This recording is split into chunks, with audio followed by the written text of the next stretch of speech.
काही मिनिटापूर्वीच आपण ड्रोननी सर्व परिसर पाहिला, तर बऱ्यापैकी कोरडवाहू क्षेत्र आहे, 50% पेक्षा जास्त आहे. आणि काही शेतकऱ्यांकडे बागा आहेत तिथे डाळिंबाच्या, आणि त्या बागांमध्ये आपण अजून ऑब्झर्वेशन केलं की त्या बागा थोड्याशा पिवळसर आहे. आणि मर रोगाचा फार समस्या आहे इकडे. मध्ये मध्ये झाडं जातात खूप. तुमच्या बरोबरची 5 वर्षाची बाग आहे, त्यातले जवळजवळ 25% झाडं 15 ते 25% गेलेले आहे. आणि अशा प्रकारे डेव्हलपमेंट नाही आणि पिवळसर बाग आहे.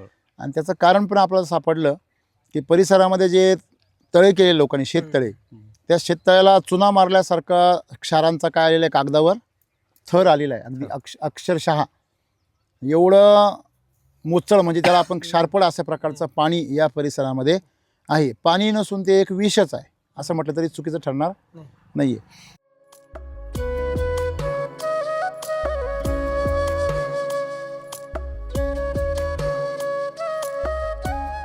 आपल्या रक्तवाहिन्या हे पाणी आणि रक्त उचलायला बनलेले आहे. घट्ट रक्त किंवा क्षारपड पाणी उचलण्यासाठी बनलेले नाही. ते बघा, ते हाताला सलाईन लावून आलेले आहे का, ते बघा, बरोबर आहे ना.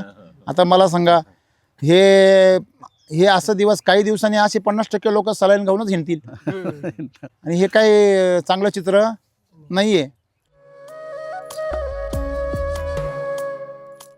तुम्हाला जे पाणी पिता ते पाणी खराब आहे, त्याच्यामुळे तुम्हाला डिस्टिल करून पाणी पाजावं लागतं रक्तवाहिनीमध्ये. ही एवढी वाईट परिस्थिती आलेली आहे.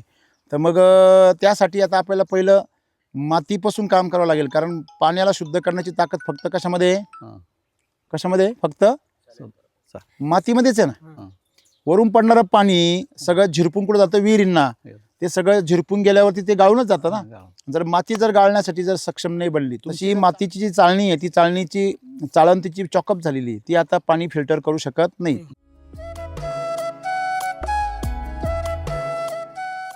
हे काय किती वर्षाचं आहे? 5 वर्षामध्ये असं झालंय काय? क्षार किती बघा. दुसऱ्या वर्षात खाली पडून जाईल सर. तो दुसऱ्यांदा लावलंय. बापरे, हे इकडे बघा. हा, आणि हा बाग आहे इथे, म्हणजे हे मालक आहेत, आहे ना, हेच आहेत ना सर? एवढ्या क्षारामध्ये एवढं सुंदर आहे. हे अश्मयुगातल्या काळात आहे असं तुम्हाला वाटेल, परंतु हे अश्मयुगातलं नाही आहे. हे 5 वर्षापूर्वीच आहे. लोखंड खाऊन टाकलंय त्यांनी.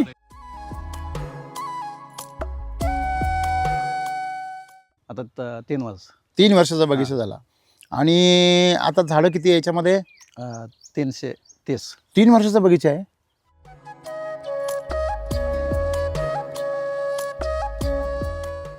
आता 9 महिन्याला आम्ही फळ धरले. 9 महिन्याचं असताना फळ धरलं पहिल्यांदा? हा, पहिल्यांदा. 15 महिन्याला पाठवलंय. ते त्या आईच्या पोटामध्येच बाळंतीण झाल्यासारखं झालं.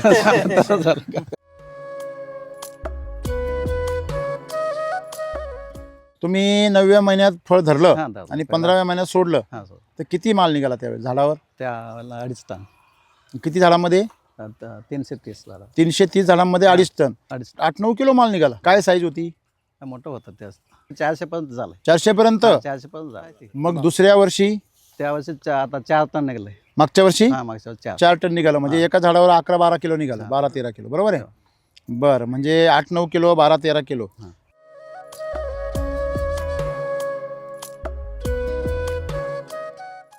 बहार धरण्यापूर्वी 1 डोस आणि सेटिंग पिरियड मध्ये हा, आणि परत रेस्ट पिरियड मध्ये, अशी वर्षातून 3 डोस देतो. वर्षातून 3 बेस्ट डोस होता. हा.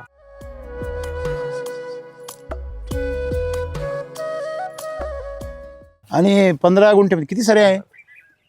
13 आहे. 13 सरे आहे. अरे वा, दाट लागवड आहे सर. पूर्ण साईडनं असं मोकळी जागा. म्हणजे अंतर किती ठेवलं तुम्ही? 10 आहे.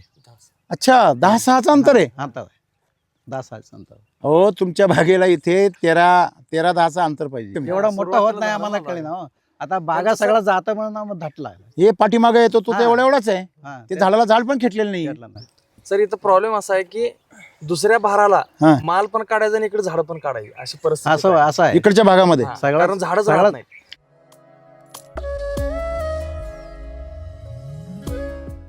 तुम्ही भले पैसे नका करू, बंगला नका, तुम्ही कौलारू घरात राहा, भले ट्रॅक्टर नका घेऊ, बैलगाडी राहू द्या, परंतु जमीन सुपीक राहू द्या ना.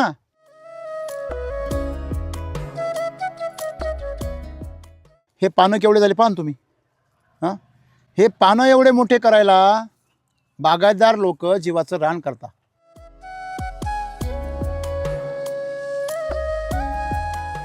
आमचं शेत किती आहे तेवढं सगळं वैदिकच वापरतात. वैदिकच वापरतात. जेवढं कर्नाटक बाउंड्रीवर कन्नड आणि मराठी बोलणारे शेतकरी आहे तो SCT वैदिकवर डोळे झाकून विश्वास ठेवतो, आणि जेवढा इकडं मराठीमध्ये घुसतंय तेवढे डाऊट खाते.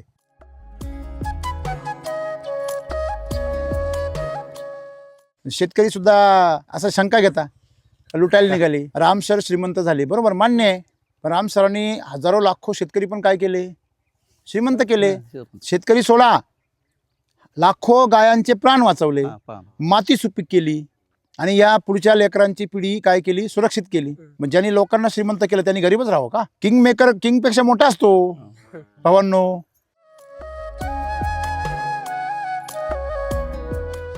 मला काय सांगितलं तणनाशक मारू नका म्हणून. हा, आम्ही 3 वर्ष ह्याच्यात आणलंच नाही ते. एकदा पण नाही एकदा पण आमचं शेतीत आणलं नाही ते. आणलाच नाही. वा, त्या बात. आमचं शेतीतच तणनाशक आणलं नाही आम्ही.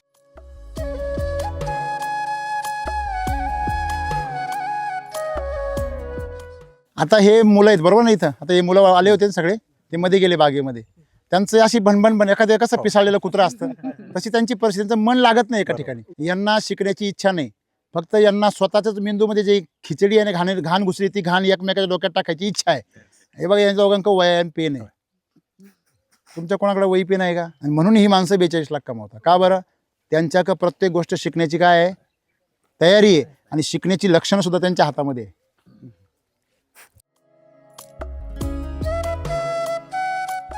सगळ्यांचा फुल पडायला. हा, मग आमचं तर पडलं नाही. अरे बापरे, हा प्रश्न आहे. हो, चला आपण तोडू सगळे, चला. लोक पळू नये म्हणून ट्रीटमेंट करताय. ते तुम्हाला विचारताय ये किसका जोड है. नमस्कार. नमस्कार. शेतकरी मित्र, आज आपण सांगली जिल्ह्यामध्ये जत तालुक्यामध्ये, गावाचं नाव रावळ गुंडवाडी या गावामध्ये आहोत. आणि आपण काही मिनिटापूर्वीच आपण ड्रोननी सर्व परिसर पाहिला. तर बऱ्यापैकी कोरडवाहू क्षेत्र आहे, 50% पेक्षा जास्त आहे. आणि काही शेतकऱ्यांकडे बागा आहेत तिथे डाळिंबाच्या, आणि त्या बागांमध्ये आपण अजून ऑब्झर्वेशन केलं की त्या बागा थोड्याशा पिवळसर आहे, आणि मर रोगाचा फार समस्या आहे इकडे. मध्ये झाडं जातात खूप. तुमच्या बरोबरची 5 वर्षाची बाग आहे, त्यातले जवळजवळ 25% झाडं 15 ते 25% गेलेले आहे, आणि अशा प्रकारे डेव्हलपमेंट नाही, आणि पिवळसर बाग आहे. आणि त्याचं कारण पण आपल्याला सापडलं की परिसरामध्ये जे तळे केले लोकांनी, शेततळे, त्या शेततळ्याला चुना मारल्यासारखा क्षारांचा काय आलेला आहे, कागदावर थर आलेला आहे. अगदी अक्षरशः एवढं मोचळ, म्हणजे त्याला आपण क्षारपड अशा प्रकारचं पाणी या परिसरामध्ये आहे. पाणी नसून ते एक विषच आहे असं म्हटलं तरी चुकीचं ठरणार नाही आहे. आणि मग अशा परिस्थितीमध्ये शेतकऱ्याला कधीच कळणार नाही. नाही निर्मळ जीवन काय करील साबण, असं आपण पूर्वी ऐकत होतो लहानपणी. आता त्यावेळेस फक्त कपडे धुवायपुरता विषय होता, तर आता आपलं आयुष्य धुवायला निघालं ते. बरोबर आहे ना? म्हणजे आज जर पाणी शुद्ध नसेल तर तुमचं सगळं जे बगीचा आहे, शेत आहे, पिकं आहेत, जनावरं आहेत, या सर्वांचं आरोग्य कशामध्ये, धोक्यामध्ये. बरोबर आहे ना? आपल्या रक्तवाहिन्या, हे रसवाहिन्या, रक्तवाहिन्या पाणी आणि रक्त उचलायला बनलेले आहे. घट्ट रक्त किंवा क्षारपड पाणी उचलण्यासाठी बनलेले नाही. ते बघा, ते हाताला सलाईन लावून आलेले आहे का? बरोबर आहे ना? आता मला सांगा, हे असं दिवस, काही दिवसांनी असे 50% लोक सलाईन घेऊनच हिंडतील, आणि हे काय चांगलं चित्र नाही आहे. पूर्वीच्या काळी सलाईन म्हटलं तर तालुक्याला आणि जिल्ह्याला बघायला मिळायचं फक्त. आता गावात आलं ना, आता डायरेक्ट घराघरामध्ये हिंडते फिरते माणसं सलाईनचे ते ट्यूब्स घेऊन हिंडतात, दिसतात. बरोबर आहे ना? म्हणजे मला सांगायचं काय की हे कारण असं आहे की तुम्हाला जे पाणी पितात ते पाणी खराब आहे, त्याच्यामुळे तुम्हाला डिस्टिल करून पाणी पाजावं लागतं रक्तवाहिनीमध्ये. ही एवढी वाईट परिस्थिती आलेली आहे. तर मग त्यासाठी आता आपल्याला पहिलं मातीपासून काम करावं लागेल, कारण पाण्याला शुद्ध करण्याची ताकद फक्त कशामध्ये आहे? हां. कशामध्ये आहे? फक्त चा- मातीमध्येच आहे ना. हां. वरून पडणारं पाणी सगळं झिरपून कुठं जातं? विहिरींना. ते सगळं झिरपून गेल्यावरती ते गाळूनच जातं ना. जर माती जर गाळण्यासाठी जर सक्षम नाही बनली, तशी मातीची जी चाळणी आहे ती चाळणीची चाळण तिची चॉकअप झालेली आहे. ती आता पाणी फिल्टर करू शकत नाही. ती पाणी शुद्ध पण करायची, ती पाणी जिवंत पण करायची. आता ती करण्याची क्षमता संपली, म्हणून तर आपल्याला अमृत जल लॉन्च करावं लागलं, बरोबर आहे. आणि म्हणून हे जे क्षारफळ पाणी आहे आणि हे जे रासायनिक क्षार आहेत यांनीच शेतकऱ्यांच्या पिकांचं काय केलं आहे? आज वाटोळं केलेलं आहे. ज्याला आपण जीवन समजतो पाणी, तेच आज सगळ्या जीवांच्या मृत्यूचं आणि त्यांच्याच रोगांचं काय आहे? मूळ कारण आहे. म्हणजे तुमचं जर पाणी स्वच्छ नाही आहे तर तुमचं जीवनसुद्धा अस्वच्छ होणार आहे. आणि झालं आहे ते. बाग तर अतिशय सुंदर आहे त्यांची, बरोबर आहे. आणि जर सेटिंग जर पाहिलं तर काय जबरदस्त, म्हणजे आतमध्ये खोडाला सेटिंग लागले, बरोबर आहे. बाहेरून दिसायला नको, बरोबर आहे की नाही. जेव्हा झाडाला आतमध्ये फळ लागतं तेव्हा ते झाड स्वतःच्या मनाने ते फळ तयार करत असतं. जेव्हा त्याला बाहेर फळ लागतं, शेंडे फळ, तेव्हा समजायचं त्याची आबळ आहे, बरोबर आहे. ते आबळ आहे म्हणून गबाळ आहे. आबळीतला माणूस गबाळच राहतं ना, आहे की नाही. त्याच्यामुळे इथं हे सबळ आहे एकदम. तर मग सबळ होण्याचं कारण काय? सबळ असेल तर माणूस नीटनेटके राहतो. पैसा असेल तर माणूस चांगले कपडे घालतो, चांगलं राहतो, स्वच्छ राहतो, आहे की नाही. ज्याला खायला प्यायलाच नाही तो म्हणतो काय कपडे धुतो, बरोबर आहे की नाही. इथे पहा हे सेटिंग किती सुंदर झालेलं आहे. आणि सगळ्यात महत्त्वाचं म्हणजे मेन काढलेलं झालेलं आहे. म्हणजे सेटिंग कुठल्या बाजू आहे बघा, मध्ये बघा, सगळं झाडाला सेटिंग खूप छान होते. आणि तुम्ही काय म्हटलात की 15 दिवसापूर्वी सगळं हेच होतं, काय नव्हतं, काय नव्हतं, फक्त पानं होते. पानं जाऊ. नमस्कार, तुमचं नाव आणि पत्ता सांगा. तुमचं नाव दोंडाप्पा सिद्धनायक खोत. दुंडाप्पा. हां, दोंडाप्पा ओके. सिद्धनायक खोत. खोत नाव आहे. हां, खोत. ओके.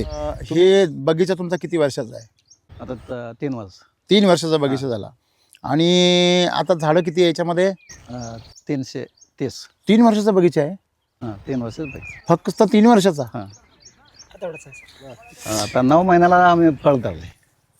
9 महिन्याचं असताना फळ धरलं फळ धरलं पहिल्यांदा? हां, पहिल्यांदा 15 महिन्याला पाठवले. ते त्या आईच्या पोटामध्येच बाळंतीण झाल्यासारखं झालं. झाडच तेवढं फास्ट आलं हो. हा, झाडच तेवढं फास्ट तेवढं वेगाने आलं. हां, योगानं आलं. तर मगाशी आपण जी ज्वारी पाहिली त्या ज्वारीविषयी मी जेव्हा माहिती सांगत होतो तेव्हाच मी तुम्हाला काय म्हटलं, या भागातली मातीमध्ये सेंद्रिय कर्ब अजून चांगला आहे. इथे एक ज्वारीचं शेत आहे आणि त्यांनी आतमध्ये मला वाटतं आंतरपीक म्हणून तिचे एक एक लाईन टाकलेली आहे. आपण हे झाड बघू शकतो की एका बियाला 4 फुटवे आलेले आणि 4ही फुटवे आपण बघू शकतो एका पाठोपाठ एक आलेले आहेत. 1 नंबर, 2 नंबर, 3 नंबर आणि 4 नंबर.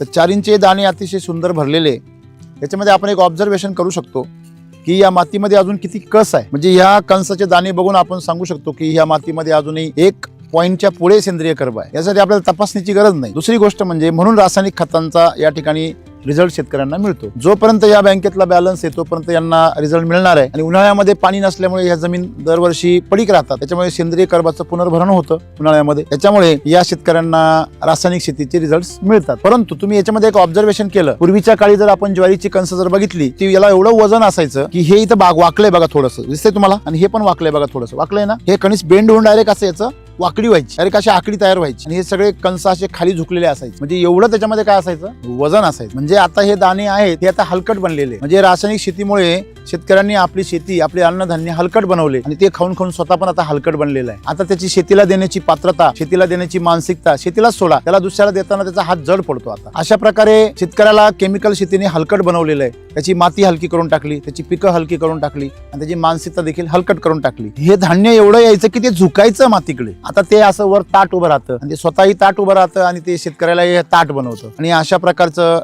हे पचवायला देखील खूप राट असतं. जेवढं तुमचं अन्नधान्य मातीकडे झुकेल तेवढं ते तुम्हाला पचायला अतिशय सुलभ असतं. हे शेतीमधले जे बदल आहे हे नक्कीच विनाशकारी आहेत. यामधून आपण एसटी वैदिकडे वळलं पाहिजे आणि मातीतला सेंद्रिय कर्ब आपण जपला पाहिजे. ह्याच संदेश मला तुम्हाला यातून सांगायचा आहे, जरी तुमचं बरं चाललं असेल तरी. धन्यवाद. मातीमध्ये दम आहे या, म्हणजे ज्या मातीत दम आहे त्याला थोडा जरी आपण धक्का दिला तरी ती एकदम काय करते, पेटून उठते. बरोबर आहे की नाही.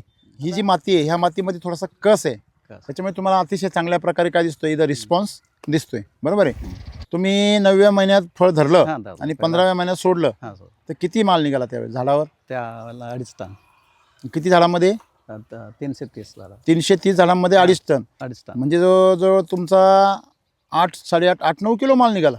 हा त्या टायमाला काय साईज होती मोठं होतं त्या तरी? हा तरी पण मोठं तेवढं हातात 250 ग्रॅम, हा, 300 ग्रॅम, 400 पर्यंत झालं 400 पर्यंत. 400 पर्यंत झालं मग दुसऱ्या वर्षी त्यावर्षी आता 4 टन निघले मागच्या वर्षी हा मागच्या वर्षी 4 4 टन निघालं म्हणजे एका झाडावर 11-12 किलो निघालं, 12-13 किलो बरोबर आहे. बरं म्हणजे 8-9 किलो 12-13 किलो मग 4 टन निघाले. मग त्याचं त्यावेळेस किती वर्षाचं झालं होतं ते हार्वेस्टिंगच्या वेळेस? 2.5 वर्षाला 2.5 वर्षाचं. आणि आता आज वय त्याचं किती आहे? आता 3 वर्ष झाला 3 वर्ष झाला होऊन गेले. होऊन गेला अच्छा, आता तिसरा पीक चालू आहे. तिसरं पीक. आणि वय त्याचं किती आहे? हा 3.5 वर्ष झालं असेल. हा 3.5 वर्षामध्ये तिसरं पीक आहे हा तिसरा पीक चालू आहे आता. आणि सेटिंगला आहे बाग. हा, ओके. आता तुम्ही पूर्वी तुम्ही बेसल डोस कसे टाकत होते? पहिल्यापासून चालूच आहे हा मग ते कसं टाकत आले तुम्ही? समजा लावल्यापासून टाकताय. हा लावल्यापासून लावल्या वेळेस काय टाकलं? ते कृषी अमृत, केशी अमृत मग ते काय ते सगळं RNPH हा ते सगळं वापरत. कोण हा, गायडन्स सगळं करतो तुम्हाला? बहार धरण्यापूर्वी 1 डोस आणि सेटिंग पिरियड मध्ये हां आणि परत रेस्ट पिरियड मध्ये असे वर्षातून 3 डोस देतो. वर्षातून 3 बेस्ट डोस होतात. एक रेस्ट पिरियड मध्ये. ते रेस्ट पिरियड मध्ये काय देता? या वर्षी काय दिला? RNPH कृषी अमृत किती त्याचा RNPH 3 किलो सर. या बागेला? किती क्षेत्र आहे? 15 गुंठ क्षेत्र आहे. फक्त 15 गुंठ 15 जास्त असेल हो. नाही सगळं मिळून 20 गुंठ आहे ते इथं गवत आहे हे सगळं आहे हे सगळं मिळून 20 20 गुंठ गुंठे. हा आणि 15 गुंठे किती सरे आहे? हे 13 आहे 13 सरे. हा अरे वा. दाट लागवड आहे सर. पूर्ण साईडनं असं मोकळी जागा. म्हणजे अंतर किती ठेवलं तुम्ही? 10 आहे अच्छा, 10-6चं अंतर आहे. अंतर आहे 10 अंतर हो तुमच्या बागेला इथे 13-10चं अंतर पाहिजे इथे. काय आम्हाला 13 एवढं मोठं होत नाही आम्हाला कळलं ना. आता बागा सगळं जातं म्हणून आम्ही धाटला हे पाठीमागे येतो तो तर एवढाच आहे. हा ते झाडाला झाड पण खेटलेलं नाही. घेतला नाही सर इथं प्रॉब्लेम असा आहे की दुसऱ्या बहाराला हा. माल पण काढायचा आणि इकडे झाड पण काढायची अशी परिस्थिती असं असं आहे इकडच्या भागामध्ये कारण झाडच सगळं- राहत नाही. कसे राहतील? क्षारफळ तेवढं आहे ना. हम्म. तुम्ही मातीमध्ये क्षारच एवढे. लोकांना काय वाटतं की बा हे डाळिंब अवघड आहे, मग लोक अवघड खतं टाकतात. बरोबर आहे सर. बरोबर आहे की नाही? म्हणजे त्याला मनामध्ये तुम्ही ठरवलंय की नाही हे फार अवघड आहे, हं. मग तुम्ही त्याला अवघड पद्धतीनेच काय करता? हँडल करता. तुम्ही जर त्याला सहज एखाद्या बाकीच्या झाडांसारखं जर ट्रीट केलं ते पण सहजपणे वाढेल. पण ते तुम्ही सहजपणे आता तुमची झाडं असे वाढले, असे का बरं वाढले? त्याला असं वाढायला काही नाहीये, हा 10 टन जागा नाहीये जागा म्हणून नाही वाढले. म्हणतात ते बरोबर आहे ना? लावताना सर असं फक्त 2च पिकं निघतील हा खाली तेवढंच वरून लावलेली आहेत. म्हणून आम्ही लावलंय म्हणजे या भागामध्ये शेतकऱ्यांचे डाळिंबाचे हा दोनच पिकं निघतात. लास्ट तिसऱ्याला नाहीच. हा तिसरा नाही असं झाडच होतं. काढायचं. आता लावलं आम्ही पहिल्यांदा इथं लावलं होतं तिसरा पीक जुनी झाडच बाग गेलं. होती. म्हणजे आता हे तिसरं पीक आलं म्हणजे हे रेकॉर्ड तुटला आता. हा तुटला आता असं आहे. आणि दुसरं लावून लावलं हा? हा असं. म्हणजे प्रत्येकाने लक्षात ठेवायचं 2-3 पिकं काढायचे परत दुसरं हा, लावायचं, लावायचं. 2-3 असं पिकं लावायचे झालं परत आमचं. दुसरं काढायचं. असं ह्या पद्धतीने विचार करून ही बाग लावली. ह्या भागाची ही पद्धती आहे. हा. बर. थोडक्यामध्ये तुमच्याकडं जे पद्धती आहे की पिकाचं आयुष्यच कमी आहे असं तुम्हाला म्हणजे तुम्हाला अनुभव आहे असा. हा. आणि तो अनुभव किती वर्षांपासून आहे? आम्ही डाळ कावा लावलं त्यावेळेस चालूच आहे वर्षापासून आहे. हा, असंच हा, आहे असंच का? आहे. 2-3 वर्ष काढायचं आणि आणि काढायचं बागच काढायचं. हा बागच काढायचं तिसऱ्या मालाला बागच काढायचं. नाही एवढंच आहे. तशी परिस्थिती होते. होते ओके. मग तुमची झाड जर समजा 10 किलो माल देते आणि तुमचं झाड जर 30 किलो माल देते, दोघांचा खुराक काय असणार आहे? वेगळा. पण आपण करतो का वेगळा? नाही करत आपण. 10 किलो दिला तेव्हाही बेसल डोस तेवढा टाकतो आणि 30 किलो दिला तेव्हाही बेसल डोस तेवढाच टाकतो. 10 किलो चारायचं आणि जेवढं जास्त येईल तेवढं आपल्या बापाचं. तुझं बापही राहत नाही तूही राहत नाही. बरोबर आहे. हां, दोघांची तिरडीवर जाळ होतो आणि वरून ते बागही आणि माती नसून टाकतो. म्हणजे आपण जन्माला आल्यानंतर आपली माती आपल्या मुलाच्या ताब्यात द्यायच्या अगोदर ती आपण होती तशी जरी दिली तरी धन्य आहे. तुम्ही नापीक करून देता. हं. तुम्ही शेतकरी आहेत का खाटीक आहेत? असे कोणी शेतकरी असतो का जमीन नापीक करून मारणारा? जमीन सुपीक करून मारलं पाहिजे. तुम्ही भले पैसे नका करू, बंगला नका, तुम्ही कौलारू घरात राहा, भले ट्रॅक्टर नका घेऊ, बैलगाडी राहू द्या, परंतु जमीन सुपीक राहू द्या ना. ते करून खाईल, कसून खाईल. बरोबर आहे की नाही? म्हणजे आपण पहिली काय वाचवली पाहिजे? जमीन. आपण कोणाच्या मागे लागलोय? कोणाच्या ओरावर चढलोय? जमिनीच्या. तेव्हा काही पण टाकायला तयार आहे आपण. कुठला शेतकरी असा विचार करतो का? मग तुमच्या मुलीला, बायकोला, आईला जर औषध आणायचं असेल तर तुम्ही 10 जणांना विचारता हे बरोबर आहे का, हे टाकू का, हे बरोबर आहे का, यांनी साईड इफेक्ट होणार नाही ना, यांनी काही त्रास तर होणार नाही ना. आणि मातीला टाकताना काहीच विचारायचं नाही, काहीच नाही. हे बरोबर आहे का खोटं बोलतोय मी? बरोबर आहे. मग आता यांनी हा विचार केला तर यांच्या शेतामध्ये हे पानं केवढे झाले पाहा ना तुम्ही. हां, हे पानं एवढे मोठे करायला बागायतदार लोक जीवाचं रान करतात, हे पानं मोठे व्हावं म्हणून. कारण जेवढं मोठं पान मग त्यांचं साईज 400 ग्रॅमच्या पुढे जातं, बरोबर आहे की नाही. मग 3 बेसल डोस टाकता तुम्ही. पहिला बेसल डोस याला टाकता, रेस्टला. काय टाकता? सर गोअमृत देते सुरुवातीला. अरे वा, गोअमृत कुठं बनवलं? त्यांच्यातच घरी आहे. किती गाय आहे? म्हैस. म्हैस किती आहे? म्हैस 2 होतं. 2 म्हैस आहे. बरं, आणि त्यांना काय चालता? Milk charger sir. चालताय.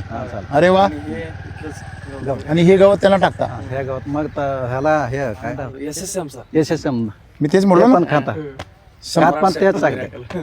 सम्राट शक्ती मिरॅकल ह्युमस गोल्ड हे जे आहे वैदिक दाणेदार ते तुम्ही याला टाकते. सगळं आमचं शेत किती आहे तेवढं सगळं वैदिकच वापरतो. वैदिकच वापरतो. खायला गहूसाठी सुद्धा विचार करा, त्या दुसरा मी ऑब्झर्वेशन करतोय, जेवढं कर्नाटक बाउंड्रीवर कन्नड आणि मराठी बोलणारे शेतकरी आहे तो SCT वैदिकवर डोळे झाकून विश्वास ठेवतो. आणि जेवढा इकडं मराठीमध्ये घुसतोय तेवढे डाऊट खाते. हा, हे असं राहतं. नाही म्हणजे दिव्याखाली काय अंधारच राहतो. आता हा दिवा राम सर नावाचा दिवा महाराष्ट्रामध्ये मराठीमध्ये ते मराठ्यांच्या खाली अंधारच आहे. आजूबाजूला प्रकाश पडतो. आणि इकडे शेतकरी सुद्धा असं शंका घेता लुटायला निघाली. नाही आहे का नाही? मला सांगा, राम सर श्रीमंत झाले, बरोबर, मान्य आहे. पण राम सरांनी हजारो लाखो शेतकरी पण काय केले? श्रीमंत केले. शेतकरी सोडा, लाखो गायांचे प्राण वाचवले, माती सुपीक केली आणि या पुढच्या लेकरांची पिढी काय केली? सुरक्षित केली, बरोबर आहे की नाही. मग ज्यांनी लोकांना श्रीमंत केलं त्यांनी गरीबच राहावं का? हो, किंगपेक्षा मोठा असतो भावांनो. आणि देव स्वतः ऐश्वर्यवान आहे. तुम्ही देव कधी गबाळा पाहिला का? थोडक्यात त्याचं जर ऐश्वर्य जर दिसलं तर लोक त्याला नमस्कार करतील ना. गबाळ्या देवाला कोण नमस्कार करेल? बरोबर आहे की नाही. म्हणजे देव सुद्धा ऐश्वर्य, त्याचं नाव ईश्वर नाव आहे, ईश्वरामध्ये ऐश्वर्य लपलेलं आहे. तसं आपलं जीवन ऐश्वर्यवान पाहिजे शेतकऱ्याचं. शेतकरी राजा आहे ना, बरोबर आहे की नाही. आणि म्हणून शेतकरी राजाची प्रजा कशी असली पाहिजे? निरोगी. आज शेतकऱ्याचं अन्न खाऊन प्रजा काय हो राहिली? स्वतःचीच प्रजा कशी आहे बघा शेतकऱ्याची. आता यांचं झाड जर बघितलं तर ह्या झाडाला सगळ्यात पहिलं गोष्ट म्हणजे कॅनॉपी चांगली आहे. कॅनॉपी म्हणजे पानांचा विस्तार. ह्या पानांखाली त्याची फळं सगळी काय झालेली आहे? झाकलेली आहे. तुम्हाला अजून एक गंमत सांगतो मी.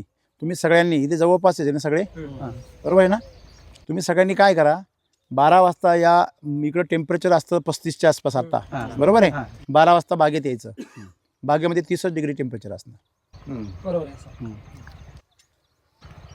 बोला बरोबर आहे. म्हणजे बरोबर आहे कसं ना. होतंय, हे आपलं हे मोठं होतंय ना, ते त्याच्यामुळे जर हे होतंय ते. हा, म्हणजे सगळी उष्णता कोण शोषून घेत आहे?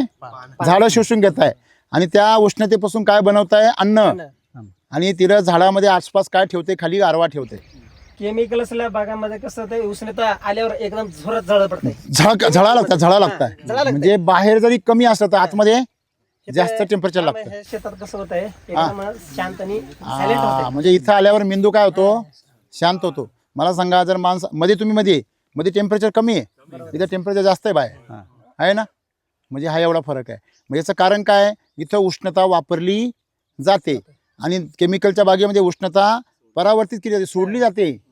तुमच्या शेतामध्ये तुम्ही जे खत टाकता त्या खताचे क्षार कुठे येतात? सगळे पाणी भरल्यावर नाही. म्हणजे ती त्या मातीने केलेली काय आहे? उलटीच आहे ना. तुम्ही आतमध्ये पाणी सोडतायत, ते उलटं बाहेर सोडतंय. म्हणजे त्याला जर उलटी होते, त्याला अंगीच लागत नाही. ती म्हणजे जर अंगीच नाही लागलं, तुमचं मात्रा जर अंगी लागत नाही, ती वाया चालली आहे, तर तुम्ही फक्त समाधान करताय, बाबा आम्ही खत सोडला. तुम्ही सोडला पण त्यांनी खाल्ला का? ह्याचा विचार नाही. मग सगळं म्हणजे त्यांनी नाही खाल्लं, मग त्याचं काय होणार? बघा, अन्न खाल्लं तर त्याच्यापासून रस तयार होतो, ताकद तयार होते, आणि उलटी झाल्यावर त्याचा घाण वास येते. बरोबर आहे की चूक आहे? मग ते जे बाहेर उलटे येते रसायनं त्याचे क्षार आहे त्यांनी तुमची जमीन काय होते नापीक होते. हे बरोबर आहे का चूक आहे? मग त्याचा पहिला विलाज केला पाहिजे. आता हे मुलं आहेत बरोबर नाही इथं, आता हे मुलं आले होते सगळे, ते मध्ये गेले बागेमध्ये, त्यांचं अशी भनभन एखाद्या कसं पिसाळलेलं कुत्रं असतं तशी त्यांची परिस्थिती, त्यांचं मन लागत नाही एका ठिकाणी, भनभन डोक्यामध्ये पिसाळल्यासारखी. आणि मग हे करू का ते करू, मधून सारखा फोन येतोय, सारखा फोन घेतोय, काही कामाचा नाही बरं का फोन.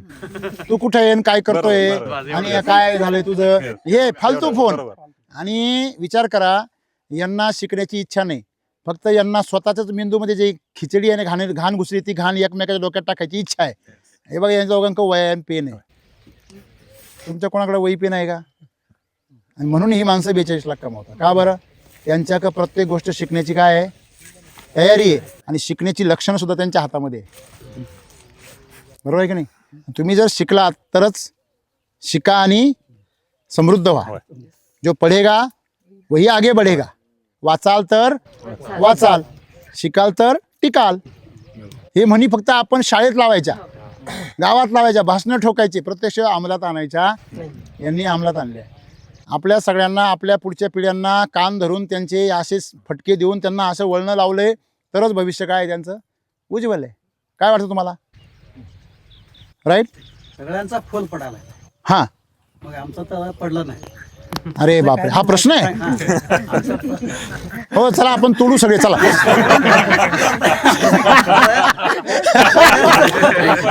पडाला म्हणून त्याने ट्रीटमेंट लई करायला. लोक पळू नये म्हणून ट्रीटमेंट करताय. ते तुम्हाला विचारताय हे किसका जोड है? आम्ही काय बी केलं नाही. हो सर. आणि ह्या हे काय किती वर्षाचं आहे? 5 वर्षामध्ये असं झालंय. काय क्षार किती बघा. पोटात घालायला येत नाही ते पाणी. एका दुसऱ्या वर्षात खाली पडून जाईल सर तो. पडलं होतं म्हणे क्षाराने. खाली पडलं होतं एकदा. दुसऱ्यांदा लावलंय. कंपोज होऊन ते चांगलं. बापरे, हे इकडे बघा. हां, आणि हा बाग आहे इथे, म्हणजे हे मालक आहेत, आहे ना? हेच आहेत ना सर? एवढ्या क्षारामध्ये एवढं सुंदर आहे. हे अश्मयुगातल्या काळात आहे असं तुम्हाला वाटेल, परंतु हे अश्मयुगातलं नाही आहे. हे 5 वर्षापूर्वीच आहे. लोखंड खाऊन टाकलंय त्यांनी. मोडलंय ते. हा, आणि अजून बघितलं तुम्ही? हो, याला माल बघा किती आला. ह्याला माल किती आलाय ते बघा वरती. बापरे, म्हणजे इथे शेवगा लावला तर कसा येईल? असा येईल शेवगा लावला तर. कृषी अमृत, हे मिरॅकल असेल तर शक्ती. हे बघा शक्ती. हे 50 किलो, हे 10 किलो, हे 25 किलो, हे इथे बघा. इथे काय हो? काय इथे? छोटा पॅकेट बडा धमाका. हे लक्षात ठेवा. हे पंचमहाभूतांबरोबर शेती आहे ना? याच्यामध्ये लक्षात ठेवा, शेतकऱ्यांनी, बरेच लोक तुम्हाला म्हणतात की हे आमचं कृषी अमृत सारखंच आहे. मळले म्हणते आम्हाला. काय म्हणते? ऊसाची मळी आहे. अरे मळी असू नये तर कळी असो, कळी तर येते ना. आमचं सर देते आम्ही घाल. कृषी अमृत सारखंच जर तुम्हाला कुणी काही दिलं तर स्वस्त जरी फुकट मिळालं तरी घेऊ नका.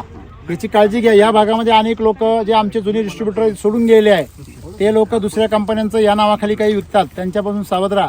विनाकारण आपलं 1 वर्ष वाया घालू नका. आम्हाला प्रयत्न केला गॅटफडीमध्ये. तुम्हाला प्रयत्न केला? हो, बरं, मग? सांगितलं नाही, आम्ही सांगितलं असलं काय चालत नाही आम्हाला. असलं काय चालत असलं नाही. original द्या. हे झाड असं इकडनं चालून तिरपा. हे बघा, इकडनं ताप भेटली बघा. इकडनं ताप भेटली बघा. सेटिंग बघा किती मस्त आहे ना? आणि मेन स्टंपला आहे सगळं, आहे का नाही?